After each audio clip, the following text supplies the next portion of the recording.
मोदी तेरी तानाशाही। मैं आम आदमी पार्टी प्रदेश उपाध्यक्ष डॉक्टर मनीष यादव आज भारत में जिस तरह से आम लोगों का संवैधानिक अधिकार, लोकतांत्रिक अधिकार और मूल अधिकार भारतीय जनता पार्टी द्वारा लगातार छीना जा रहा है, उसके विरोध में हम लोग यहाँ एकत्रित हुए और भारतीय जनता पार्टी के कार्यालय के सामने प्रदर्शन कर रहे हैं। जिस तरह से असंवैधानिक तरीके से आम आदमी पार्टी एकमात्र हिंदुस्तान के इकलौते नेता जिन्होंने प्रधानमंत्री नरेंद्र मोदी की गलत नीतियों के खिलाफ लगातार आवाज उठाई, ऐसे नेता जो आज आम जन की आवाज, मजबूत आवाज हर जगह मानी जाती है, विपक्ष की सबसे बड़ी आवाज आज मानी जाती है, चुनाव को सामने देखकर, चुनाव में हार देखकर, अपने प्रभाव का अभाव देखकर नरेंद्र मोदी जी बौखला चुके हैं, भारतीय जनता पार्टी बौखला चुकी है। उन्होंने असंवैधानिक तरीके से अरविंद केजरीवाल जी को जिस तरह रात के अंधेरे में आनन फानन गिरफ्तार किया, उसके विरोध में पूरे प्रदेश के अंदर आम आदमी पार्टी के कार्यकर्ता मुख्यमंत्री नायब सैनी जी के आवास का घेराव करने के लिए कुरुक्षेत्र में इकट्ठा हुए थे, शांतिपूर्वक प्रदर्शन कर रहे थे, जो कि आम लोगों का अधिकार, इस देश में अधिकार है, संविधान हमें यह अधिकार देता है। लेकिन भाजपा के अघोषित आदेश के एक गुप्त रूप से जो उनका पुलिस को इशारा था, उससे हम लोगों के ऊपर बल प्रयोग किया गया। 50 साथी हमारे घायल हुए, चोटिल हुए, किसी के सर पर, किसी के पैर में, किसी के शरीर के अनेक अंगों पर लाठियां बरसाई गई, अनेकों सर फोड़े गए। आज ये हेलमेट भी हमने इसीलिए लगाया है कि हमें नहीं पता कब ये तानाशाह सरकार, कब ये तानाशाह पार्टी, कब ये देश का तानाशाह प्रधानमंत्री ये आदेश करे कि ये आवाज उठनी नहीं चाहिए, आज इनकी आवाज को यहीं दबा देना है, कुचल देना है। तो अपनी सुरक्षा अब आम आदमी के अपने हाथ में है। उसी को देखते हुए हम लोग अपने सर पर ये हेलमेट पहनकर सड़कों पर उतरे हैं कि कब पुलिस के लाठे हमारे सरों को अपना शिकार बना ले, हमारे सरों को चोटिल कर दे। तो ये आज हालत है देश की। लेकिन नरेंद्र मोदी जी को अगर ये लगता है कि इन सब तरीकों से वो सारे विपक्ष को चुनाव से बाहर रख लेंगे और अकेले इस दौड़ में शामिल होकर जीत जाएंगे, तो आज भी देश के अंदर जनता सबसे बड़ी है।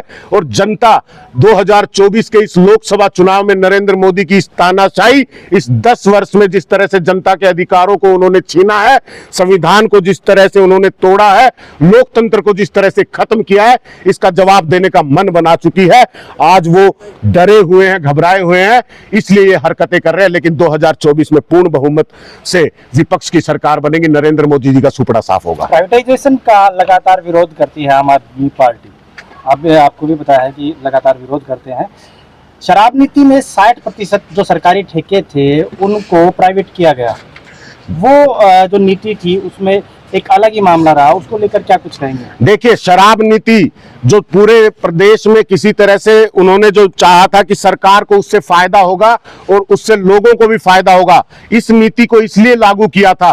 लेकिन इस नीति को जिस तरह से प्रदर्शित करके घोटाले के रूप में भारतीय जनता पार्टी बना रही है, आज सारा देश देख रहा है कि जिस कंपनी को इसमें मुख्य आरोपी बनाया, जिसकी पहली गिरफ्तारी हुई शरद रेड्डी, उस शरद रेड्डी को धीरे धीरे भारतीय जनता पार्टी ने 5 करोड़ का चंदा सबसे पहले लिया और कुल मिला के लगभग 55 से 60 करोड़ का चंदा भारतीय जनता पार्टी के खाते में उसकी कंपनियों द्वारा गया है। और ये पैसा, ये ट्रेल, ये ईडी को नजर नहीं आ रही। वो कौन सी ट्रेल ढूंढ रही है जिसके अंदर सैकड़ों रेड मारने के बाद भी आज आम आदमी पार्टी के किसी भी नेता के पास 1 रुपया भी बरामद नहीं हुआ। ये साफ तौर पे एक बहाना है। कोई नीति गलत नहीं है, कोई नीति खराब नहीं है। हर सरकार को अधिकार है कि वो अपने राजस्व को बढ़ाने के लिए, अपनी सरकार में राजस्व को उत्पन्न करने के लिए प्रयोग कर सकती है, वो इस तरह की नीतियां लागू कर सकती है। अपनी सरकार के सही अधिकारों का सही प्रयोग करके आम आदमी पार्टी ने नीति लाई थी। जो आतिशी सिंह है उन्होंने बताया कि गिरफ्तार करने के बाद में शरद रेड्डी की कंपनी ने पैसा डलवाया। बिल्कुल, जिस दिन गिरफ्तारी हुई उसके 5 दिन बाद 5 करोड़ की राशि शरद रेड्डी ने इलेक्ट्रल बॉन्ड के माध्यम से भारतीय जनता पार्टी के खाते में डाली और उसके बाद उन्हें अप्रूवर बनाया गया। अप्रूवर बनाने के 6 महीने बाद उन्होंने बेल भी ली। बेल कैसे मिली उनको? सिर्फ और सिर्फ इतनी दलील थी कि पीठ में दर्द है और मुझे तकलीफ हो रही है, तो मुझे बेल दे दी जाए। और ईडी उस वक्त क्या कहती है? ईडी कहती है कि हाँ जी इनको तकलीफ है, इनको बेल दे दी जाए। ये मनमाने तरीके से 55-60 करोड़ रुपए का सीधा रास्ता भारतीय जनता पार्टी के खाते की तरफ है। आज ये ट्रेल स्पष्ट हो गई है जब से सुप्रीम कोर्ट ने इलेक्ट्रल बॉन्ड की सारी जानकारी सार्वजनिक की है। अब जनता के मन में कोई किंतु परंतु नहीं है, इस देश के मन में कहीं कोई संशय नहीं बचा। अब ये साफ हो गया कि कौन चोरी कर रहा है और उसके बाद सीना चोरी कर रहा है। भारतीय जनता पार्टी को इसका सीधा सीधा नतीजा चुनाव में मिलेगा।